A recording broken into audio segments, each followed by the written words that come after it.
So there's one thing I just don't understand. Most electric vehicles, EVs as we now like to call them, are just plain boring. There's no style to them. There's no kind of passion behind the design. I mean, you think, given the day when the first electric car was going to be designed, you know, the designers were given a blank canvas to come up with something really cool and sophisticated. I mean, a bit funky and, you know, but look at most of them, they look like fridges on wheels. The majority do anyway. There are a few to the exception. And funny enough, you know, one of those that I particularly love is the Volkswagen iD7, which was launched back in 2023. We reviewed it back then on its launch, and I said what a great car it was, what a good looking car it was, how practical it was. Well, since then, Volkswagen have continued the trend. They've now launched the iD7 Tourer, or in layman's terms, that's an estate car to you and me. But I like the name, the iD7 Tourer, and that's what I'm driving today. And you've got to admit, it's a really good looking car. It's got so much street cred. It's got curb appeal by the bucket loads. But at the end of the day, is this bigger, sort of bulkier iD7 going to be more practical? Is it going to be versatile? Is it going to be worth the £52,000 entry-level car asking money? Well, that's what I'm here to find out today. We're going to give it a good run round. We're going to tell you about the different trim levels, the different options when it comes to batteries and motors, and above all, the most important thing, what's the range like and how easy is it to charge this car? So let's crack on with it. Guys, you're watching me, AJ, on the Player YouTube channel. If you've never seen what we do before, then feast your eyes on our little promo video that's coming up. It's just a minute and a half, and you'll see exactly what we do on our YouTube channel. For those of you that are regular visitors to the channel, or subscribers even, thank you guys, then you know what to do, guys. Skip to the next bit. The rest of you, I'll see you in a minute and a half with the iD7 Tourer. This is how a car should sound. Listen to this.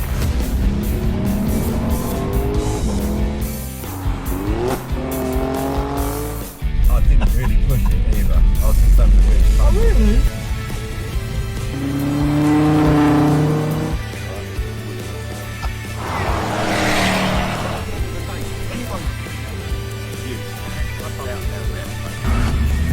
Wheel spin?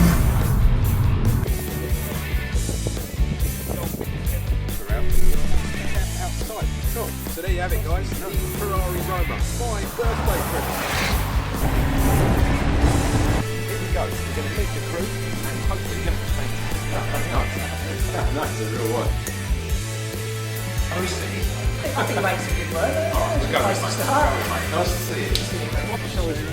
Show us your big chopper, your helicopter. So here we are, the Morgan Roadster, Where we're here for the Swiss Watch Show. Hey guys, guess what? It's another morning here out in sunny France.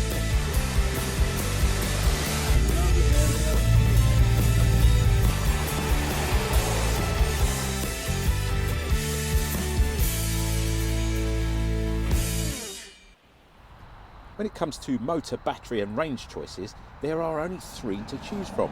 Plus, it's going to depend which trim level you go for.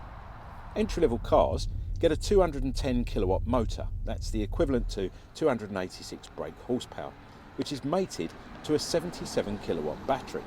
The car is rear-wheel drive only and does 0 to 62 in 6.7 seconds and has a top speed of 112 miles an hour, with an optimum range in perfect conditions of 372 miles.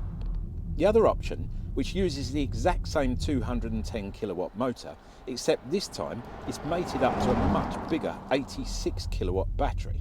It's rear-wheel drive only again and does the same 0 to 60 in 6.7 seconds with the same top speed of 112 miles an hour, except this time, and again I will stipulate in optimum conditions, it will do up to 422 miles on a single charge.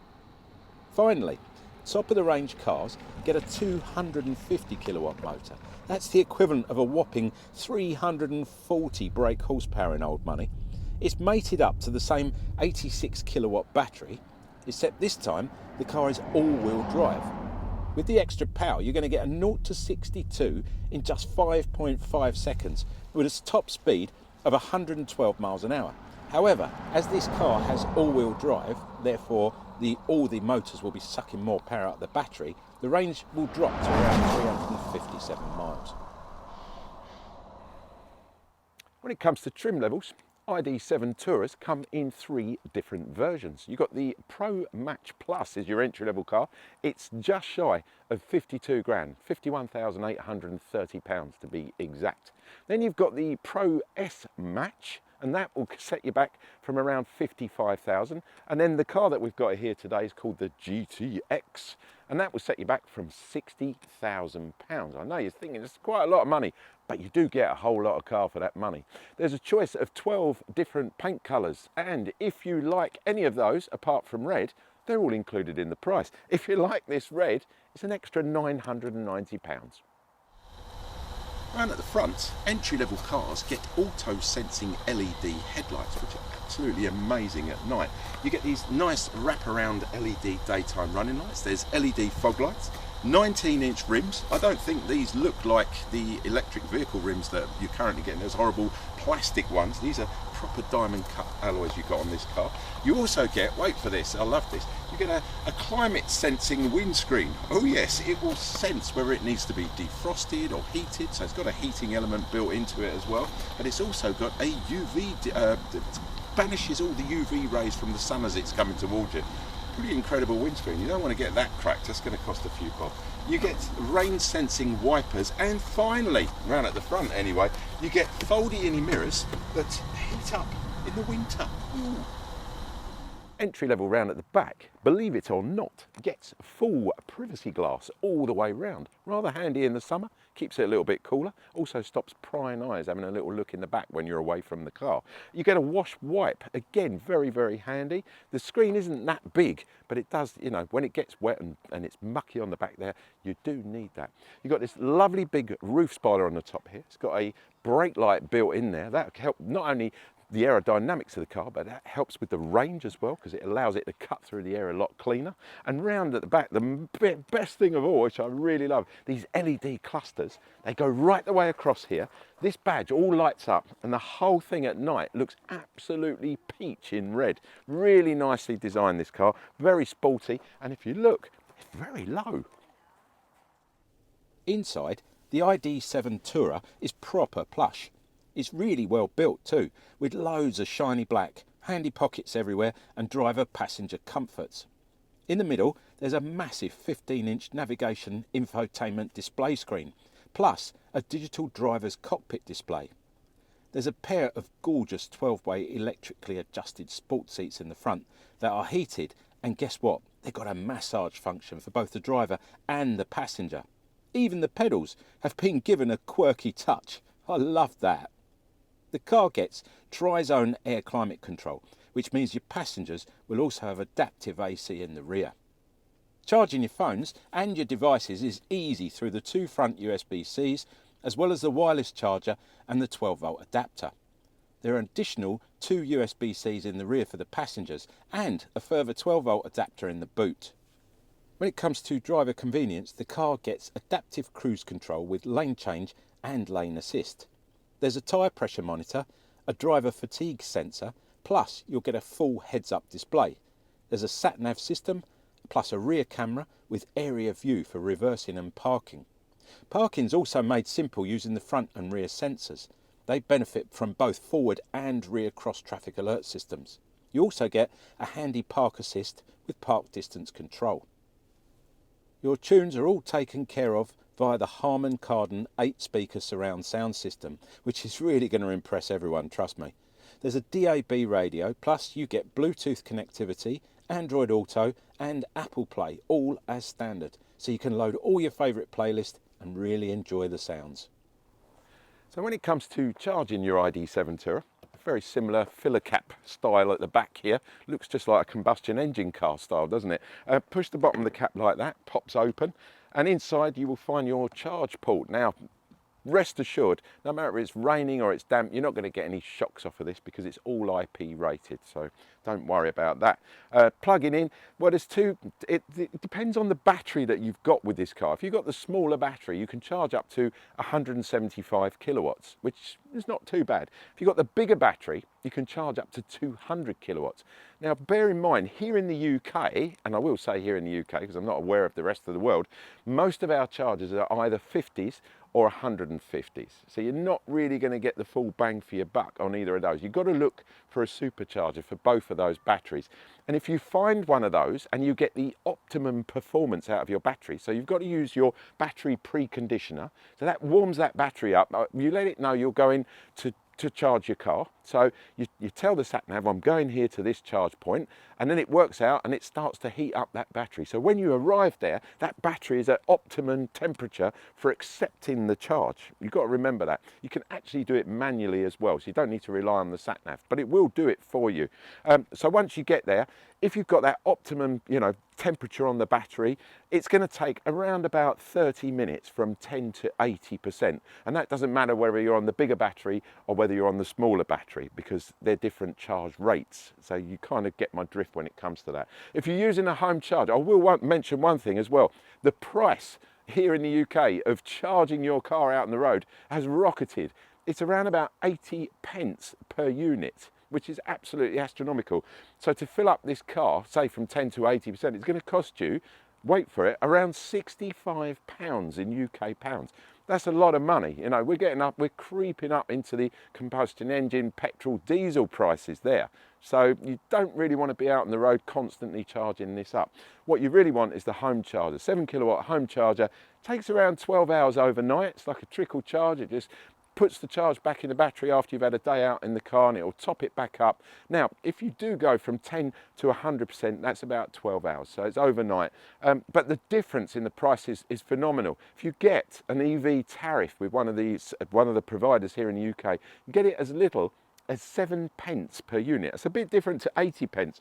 So filling this car up literally to 100% will cost you no more than about £7 or even £8. That's a huge difference. So that's where obviously these cars come into their own. The iD7 gets an electronically assisted boot lift, as well as a nice wide entry with plenty of height for taller items. Inside, the whopping boot space will swallow up to 7 mid-sized suitcases. That's bigger than most other estate cars on the market. The load height is perfect and the back is nice and flush, which makes it easy to slide things in and out. Under the floor, there's plenty of storage space for the charging cables that come with the car. You'll also get a puncture repair kit and a tyre pump in case of a roadside flatty. Seat split 60/40, and once fully flat, you'll get a class-leading 1,714 litres of space. That's enough for 2 bikes with their wheels still attached, or even a double blow-up mattress for a naughty night away by the beach. Passengers are definitely not going to be disappointed in the back of this car. There's bags of legroom and no transmission tunnel in the middle, so you'll easily get 3 across the rear, and the middle seat will quite adequately accommodate an adult. The seat belts are recessed, and there's Isofix points either side, plus a comfy armrest with a double cup holder in the middle. There's a handy ski hatch for transporting longer items. Here in the UK we call it the DIY hatch, as it's more for handy trips down to the local DIY store to purchase lengths of wood rather than any ski trips we might be going on. I'll tell you what, you're not going to be disappointed when you get one of these cars out on the road. This iD7 Tour estate car, or whatever you want to call it, it's absolutely amazing out on the road. It's so lovely to drive. The comfort in this seat is phenomenal. I rate very highly some of the South Korean manufacturers with their seats. I've always said that their products are very superior, but this iD7 seat, wherever it's come from, is absolutely amazing. I like the fact, there's a couple of little bits I'm going to point out before we go into economy and modes and things like that. I like the fact that the blind spot mirrors on this car are built into the casing, not in the mirror. And the reason I like that is if you end up smashing a mirror or someone smashes your mirror, it can be very expensive because all the, I love this word, the gubbins of the blind spot detection, if they're built into the mirror, then you've got to replace a very expensive piece of glass. Whereas if it's built into the casing like it is on this car, you've only got to replace a piece of glass, which is a lot cheaper. I like that, that's nice. I also like the fact you've got this massive windshield, this all-round peripheral vision, and this little window over here is a tiny little window, but it's so handy when you're turning in tight or you're parking or reversing up, or there's another car there or whatever, you can just see through behind the mirror. That's quite good. I like that. Again, these are all little design bits that someone has really thought about, not just scrolled down, oh, we'll stick a couple of mirrors on there. There you go. Don't worry about it. We'll stick a window down there. And yeah, just lovely. Sound system on this car. Stunning sound system. Even the basic sound system with this car is beautiful. But you kind of expect that from Volkswagen these days. It's just got, that little extra bit. You remember the adverts when the doors close on a Volkswagen? We're not going to name the actual car, even though I do love them. It's just a different sound. It's just built. It's properly built, and that's how this car feels. Right, let's talk modes. Let's see what we're getting basically in combustion engine terms, what we're getting to the gallon.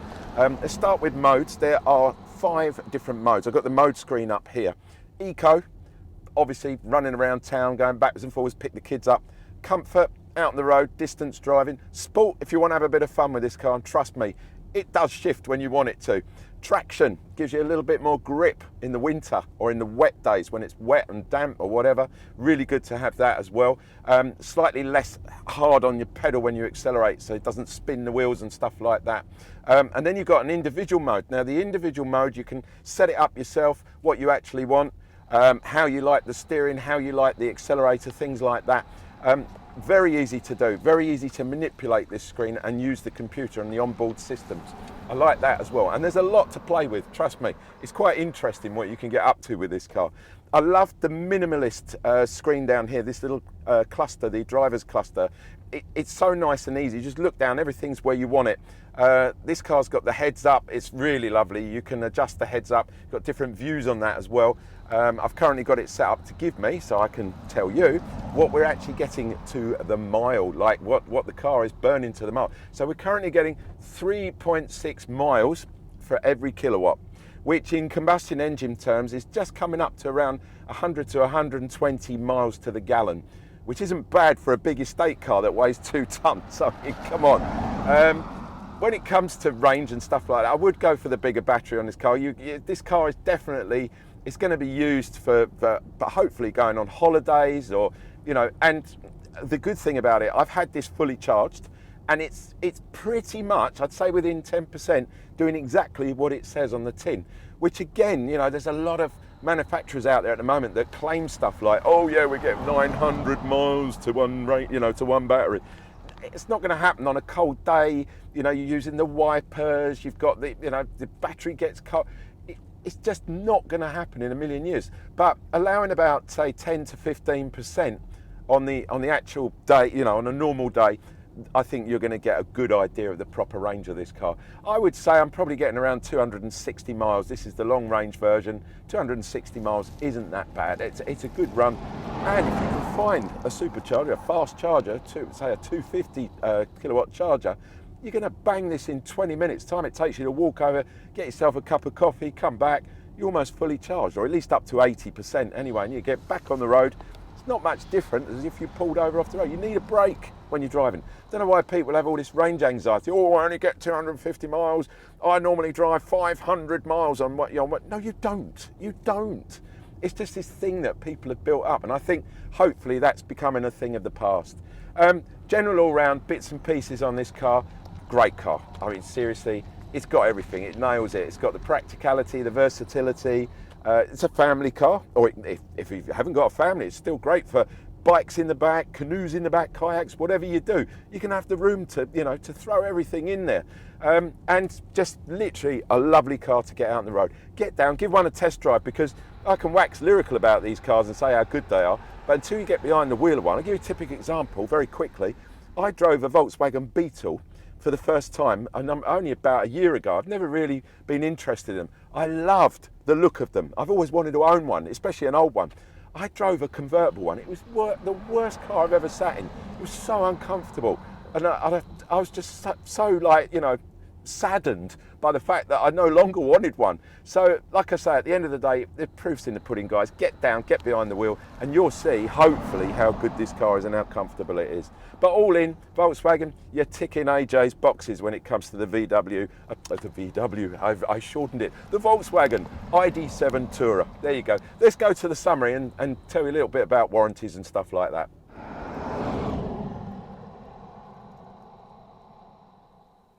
So there you have it, guys, the VW iD7 Tourer, or estate car as we call it. What did I think of it?